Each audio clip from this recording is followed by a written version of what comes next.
आज वर्धा रामनगर पोलीस स्टेशनच्या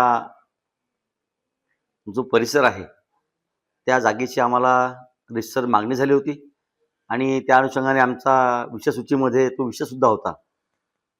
पण वर्धा शहराचा आवाका वाढताना, वर्धा शहराची आज लोकसंख्या वाढत असताना आमच्या म्युन्सिपल काउन्सिलकडे जागा फार कमी आहे आणि अशा वेळेस मोक्याच्या जागा त्यांना देऊन देणं आणि येणाऱ्या काळामध्ये उद्यान आहे, वाचनालय आहे, शैक्षणिक संकुल आहे, हे उभे करण्यासाठी आम्हाला जे भविष्यामध्ये गरज पडेल, अशा वेळेस आम्ही आमच्या जागा विकून मग येणाऱ्या भविष्यामधल्या मुलांना, युवकांना, विद्यार्थ्यांना यांच्यासाठी योग्य नियोजन करू शकणार नाही. पहिलेच आमच्याकडे जागा फार कमी आहे.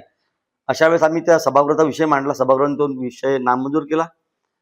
कारण त्या मोबदल्यामध्ये जर आम्हाला कुठे नजूलची जागा तेवढेच याच्यामधली मिळत असेल तर तिथे आम्हाला ती जागा देण्यास हरकत नाही आहे. पण सध्या तरी आम्ही तो नामंजूर केला आहे तो विषय. भविष्यामध्ये त्याचा विचार करण्यात येईल.